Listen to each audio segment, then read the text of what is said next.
He walked with his head down, a fedora hat shadowing his gaze, while the press screamed his name. Amid the chaos, Michael Jackson quickened his pace. He was no longer the smiling boy from Thriller. By 1995, he carried decades of glory and a silent rage that burned like stage pyrotechnics. Why did the greatest pop artist in history feel such fury? How did that explosive emotion transform into the album history? A giant statue descending the Thames River, and records that still echo. This deep dive reveals behind-the-scenes secrets. The battle against tabloids, the studio converted into a creative war zone, the metallic scream of Scream, the vulnerable anthem of Stranger in Moscow, the audacity of summoning for zero extras for a manifesto-like music video. Prepare yourself.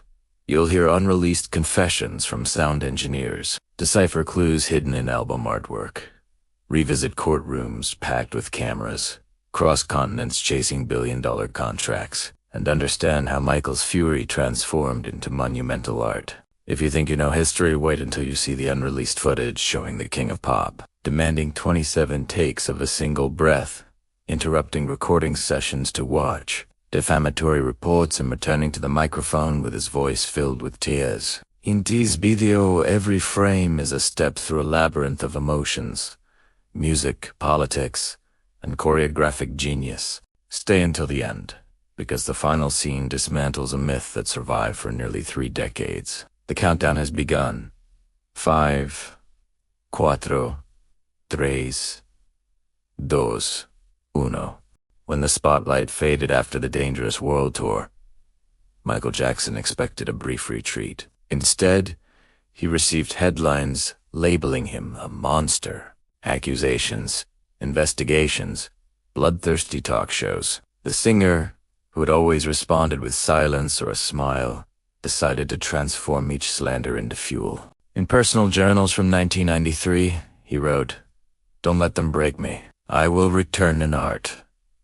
Almost no one saw these pages, locked away in a safe and There, the rage that would define history was born. In January 1994, Michael assembled a catharsis committee at Record One Studio in Los Angeles. Producers like Teddy Riley and Jimmy Jam and Terry Lewis received newspaper clippings marked in red. "Transform this into a beat," he would say, tossing the pages across the mixing console. Sessions began at 2 p.m., but only kicked into gear near midnight, when the artists arrived with stacks of VHS tapes showing news reports attacking him. In internal, JJ.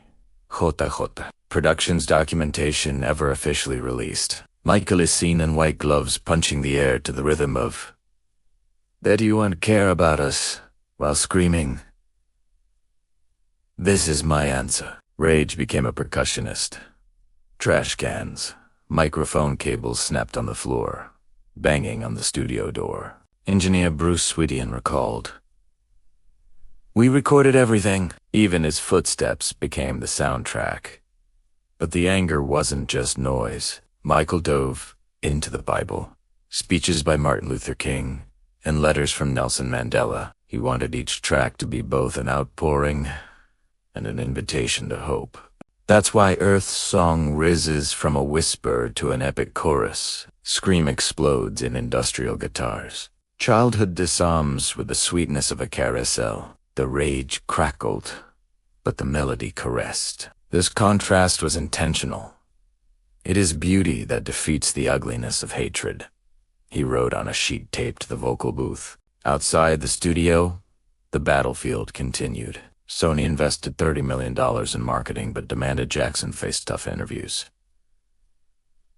He refused. He preferred to speak through cinematic videos. Result, Scream debuted on MTV with a record-breaking $7 million budget, featuring zero gravity effects. Meanwhile, They Don't Care About Us received 2 versions. One in a high-tech prison, another in the favelas of Bahia, both directed by Spike Lee. Every scene was an arrow pointed at social critique. To understand the scope of creative rage, look at the album insert. The Fear Stuff History begins. Compiles hits. Tessa Condolf History Continues is a minefield of unreleased tracks. Jackson wanted to rub his legacy in the faces of detractors before unleashing the new sonic bombs. At Sony's board meetings, executives feared negative backlash, but internal data proved otherwise.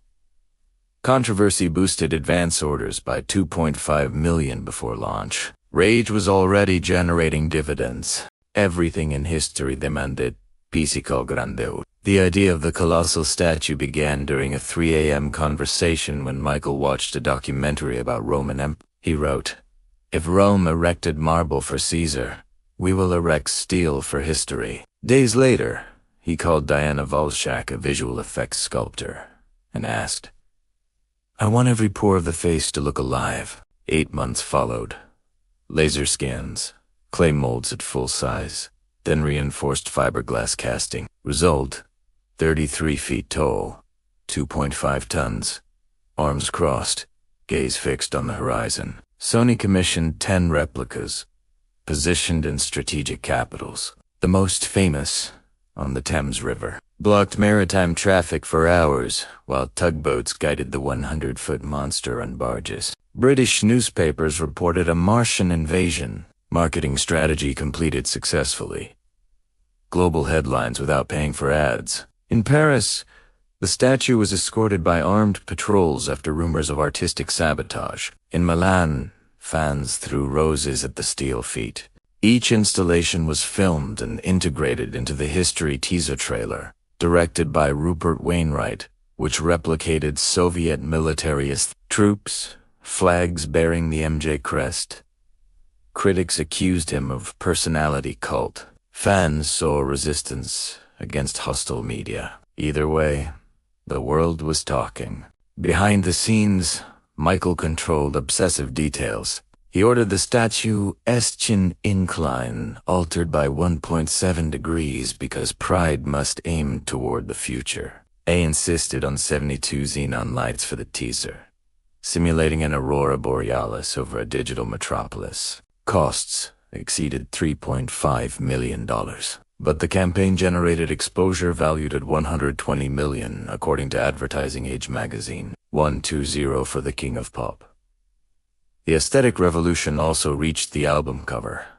A massive matte painting, later photographed, recreated the statue on a pedestal floating above a sea of clouds. Subtle symbols.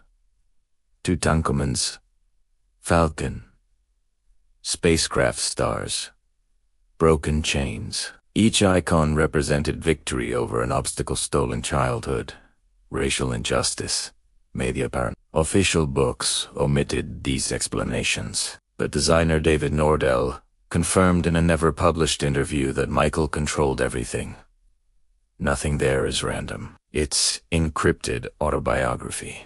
The teaser went viral before the internet even existed. MTV played it on rotation. Japanese television networks aired it with subtitles. Brazilian tabloids debated whether the statue could cast a curse. A Swiss scientist actually calculated the structure's weight capacity. Within 3 weeks, spontaneous pilgrimages formed at each statue location. In London, fans created makeshift shrines. In Berlin, graffiti artists tagged the base with lyrics.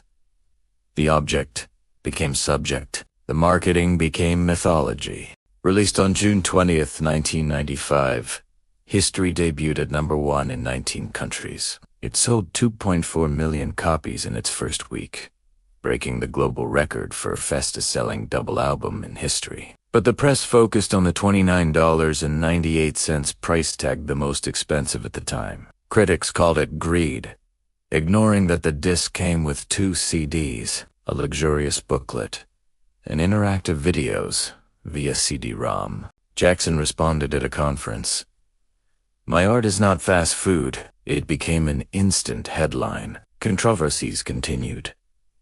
"They don't care about us" faced accusations of anti-Semitism over 2 original verses. Michael recorded an alternative vocal, but German radio stations were already boycotting. Result?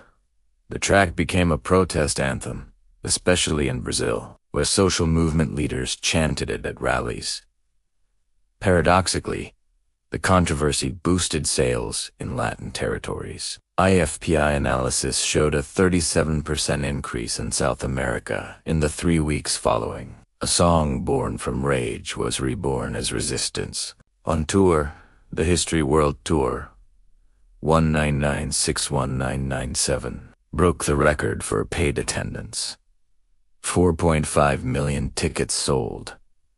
Across 82 shows, the stage was transported by 27 trucks featuring a massive LED screen of 18.7 meters and a hydraulic platform that lifted Michael to 50 feet, while synchronized explosions aligned with the kick drum of They Do You and Care About Us. During a Munich show, a mechanical failure nearly killed him. He continued singing among the debris, generating a heroic headline. In Seoul, the government issued a false earthquake alert, confusing pyrotechnics with seismic activity. Data from Lloyd's of London Insurance shows that the spectacle risk policy hit $12 million, the highest ever issued for a solo artist. Despite these achievements, critics turned their noses up. Rolling Stone magazine gave it 2.5 stars, calling it expensive protest. Years later, the same publication listed History among the 500 greatest albums. The reassessment came with the digital era. Streaming exposed deep cuts like Little Susie and Smile. In 2022, Earth Song surpassed 1 billion streams, becoming the most listened to environmental ballad on Spotify. The rage of 1995 finally transmuted into contemporary outcry for climate justice. Financial legacy also surprises. Internationale TV reports revealed that History generated lifetime revenue of $1.12 billion album. Singles, tours, merchandising. Adjusted for inflation, it rivals Thriller. Furthermore, the catalog of composers involved Janet Jackson, R. Kelly, / appreciated after the project, creating an ecosystem of royalties that still generates millions. To conclude, we must dismantle 2 myths. First, History was not a commercial failure. Official data proves the opposite. Second, Michael's rage didn't destroy his image. The album paved the way for artists who blend social denunciation with pop music on blockbuster scale, from Beyoncé to The Weeknd. In 2005, during the trial that acquitted Jackson, attorneys played excerpts from Scream in the courtroom to illustrate the defendant's mental state in 1993. Jurors reported chills. The case's psychologists, Dr. Stan Katz, wrote in his report, "There is more emotional truth in these songs than in hours of testimony." Art, ironically, served as a witness. Unreleased material continues surfacing. In 2019, engineers digitalized 48 reels of 2-inch tape forgotten in a Burbank warehouse. An alternate take of Earth Song with an 80-voice gospel choir. An extended version of D's, naming politicians by name. The estate plans a commemorative box in 2025, using AI to restore lost vocals. History, literally, continues. As for the original statue, after years in Euro Disney's art department, the main piece was auctioned anonymously in 2011 for €1.4 million. Rumors point to a Middle Eastern buyer, but maritime shipping records suggest a Vegas destination. If it ever resurfaces, there will be a queue of fans ready for pilgrimage. We conclude our deep dive. We saw rage transform into rhythm, marketing into monument, controversy into planetary chorus. Michael Jackson proved that pain can forge sonic diamonds. History is less an album and more a mirror. It reflects our fears and our hope. Revisiting it, we discover the King of Pop was also a king of resilience, turning every blow into a pulsing beat. And as long as the world remains unjust, the vibrant voice from 1995 will continue echoing. They don't really care about us. Perhaps, listening again, we'll start to care.